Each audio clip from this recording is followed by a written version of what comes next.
Is a chalybeate spa still a spa without water? One would have to say no, it's an ex-spa.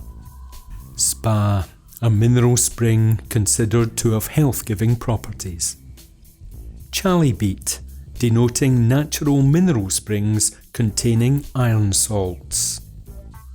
Befitting Stamford's strong Georgian heritage, Stamford Spa was discovered in 1819, 18 years before Georgian became Victorian.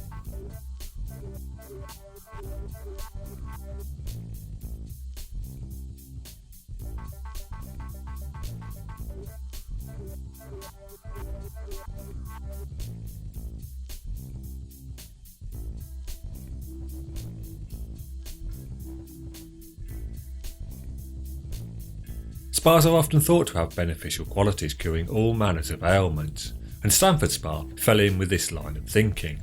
But analysis of the water not long after the spa's discovery showed it contained no healing qualities. A bit like modern pharmaceuticals, as Tarquin would say. During the analysis, the water was found to contain 10.68 grains of minerals, consisting of 4.8 grains of carbonate of lime, 4.4 grains of sulphate of lime, 1 grain of muriate of soda, 0.4 grains of silex, and 0.08 grains of oxide of iron. A scientist could no doubt explain what these minerals are, but scientists also claim to explain how man has landed on the moon. And to crowbar in the second of the two Tarquin references he insisted on for helping with this script, he maintains scientists, like doctors and teachers, are wrong uns to a man. Perhaps he has more trust for women in these professions. I doubt it though. He doesn't trust anyone, especially Team Sky. Situated next to the River Welland through Freeman's Meadow along the Meadows footpath which stretches from the town meadow to Mill Lane Tinwell, the Iron Spring water for years provided refreshment for walkers and those enjoying the river.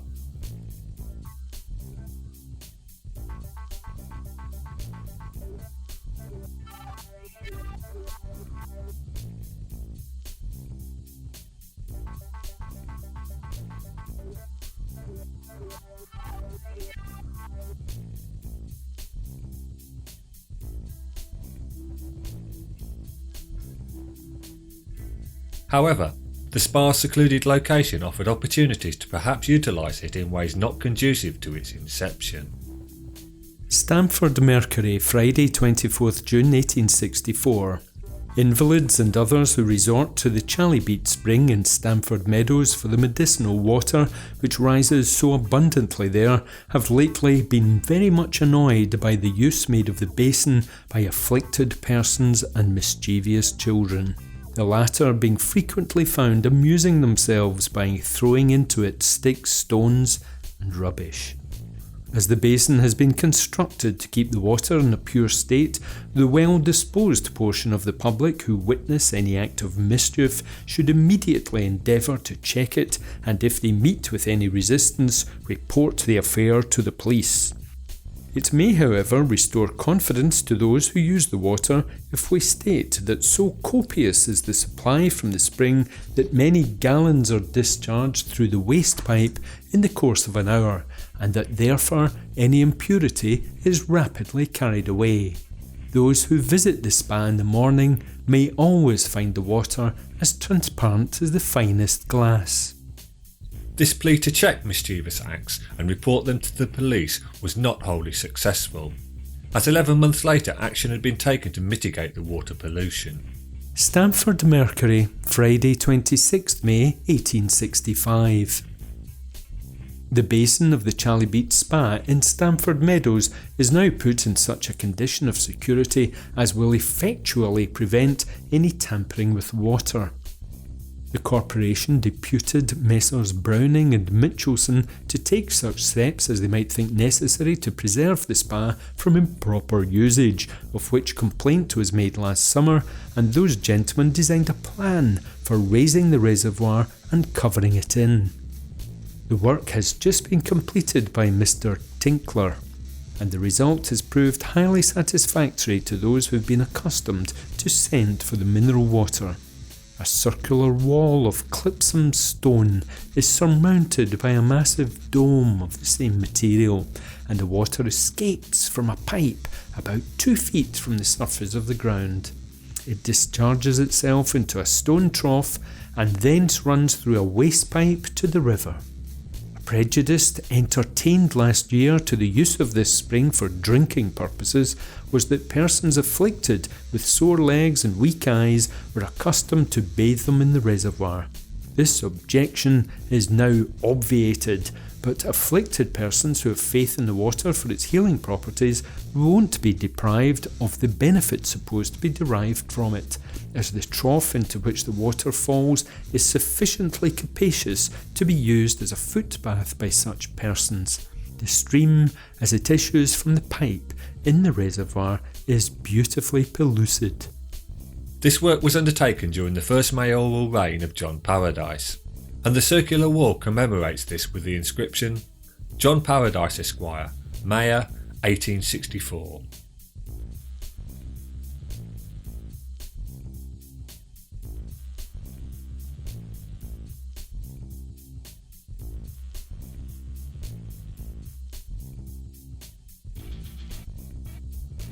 Paradise was prominent in Stamford life during the mid to late 1800s. Stamfordians and non-Stamfordians called Peter von Gretford will have seen his name on the southwest pier of the Albert Bridge linking Albert Road and Water Street. John Paradise was also councillor of St Mary's Ward from 1854 until his death, alderman of the ward from November 1871, governor of the endowed schools of Stamford for many years, and editor of the Stamford Mercury for 37 years.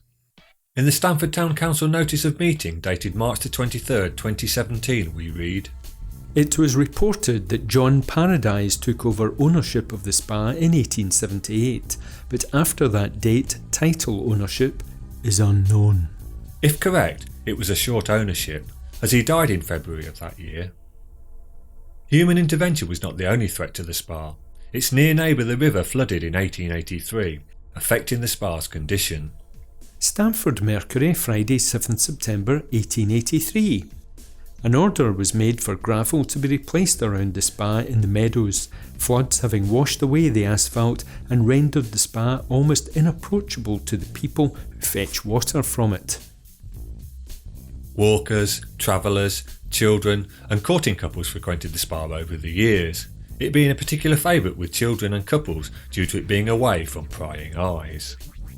While researching the spa, Pete Seymour put me in touch with Phil Rudkin, who kindly allowed me to use these two photos taken circa 1921. The first photo shows his mother leaning against the spa basin, and the second is aunt and uncle, who at the time were courting. I tried to shoot the spa from the same location as Phil's photos, and you can see the stark change in the surroundings.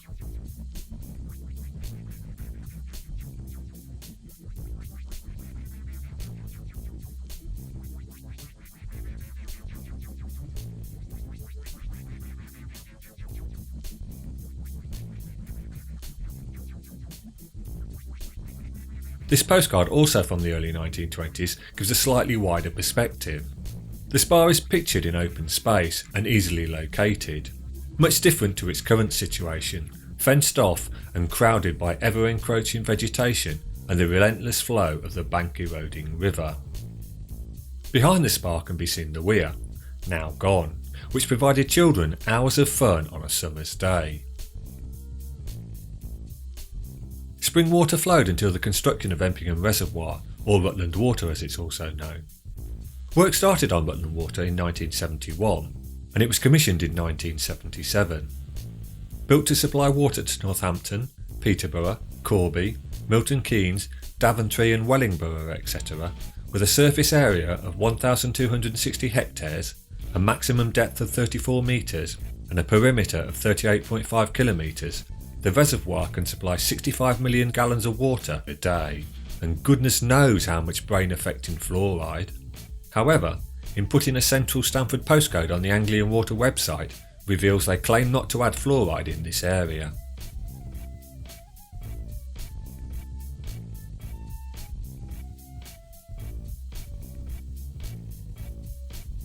Rutland water was controversial, not least for the inhabitants who lost their homes when the valley was flooded.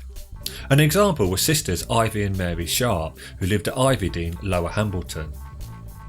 This cine footage, shot around 1974, shows Mary and Ivy with their 2 young cousins outside the house and on the farm, before it was demolished in July 1975.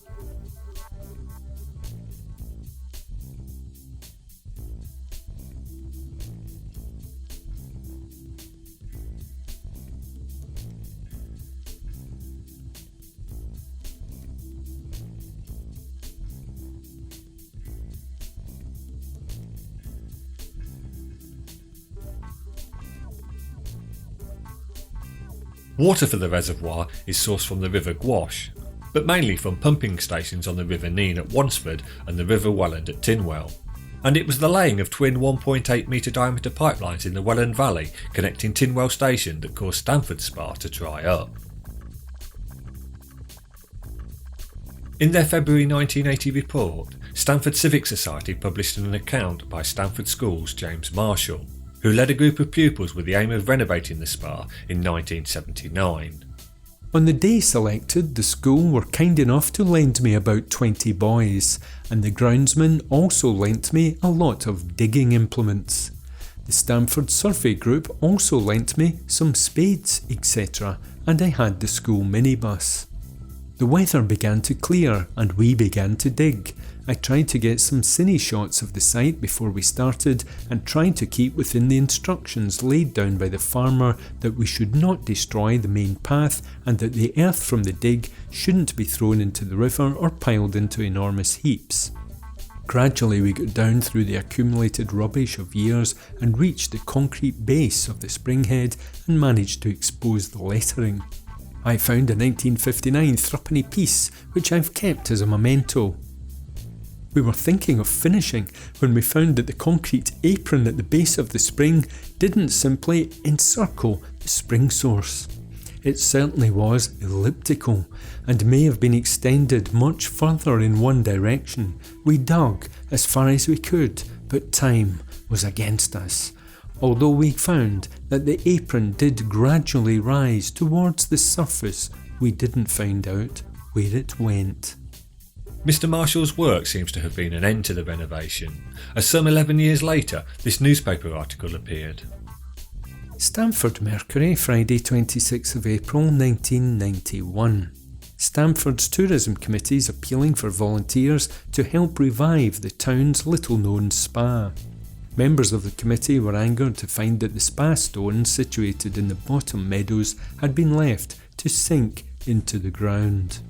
The committee is now looking for volunteers to help with a scheme to fence off and pave the area around the stone. Mr. Riley added this would make an ideal focal point for visitors and locals enjoying walks along the Welland. 3.5 years later brought news of the restoration's completion. Stamford Mercury, Friday 2nd December 1994. A genuine historical relic transformed from a redundant spa into a beauty spot was unveiled at a ceremony this week. Stamford Spa was restored and brought back to life thanks to an initiative by Stamford and District Tourist Association. On Tuesday, members of the association, along with members of the Skells Trust, Stamford Civic Society and South Kesteven District Council, who have helped to fund the project, gathered at Stamford Spa to see the renovated spring and a commemorative plaque unveiled. The project, which had been in the pipeline for 5 years, started in June at an estimated cost of £3,500 and saw the site landscaped and a seating and picnic area provided. June the 9th, 2017 finds the paving is no longer visible and the spa is once again burying itself into the earth. And that was where this video was to end. But after writing the script, I went to film the spa in early August and discovered the St Peter's Community Group had arrived on Saturday the 24th of June 2017 and performed a tremendous refurbishing job.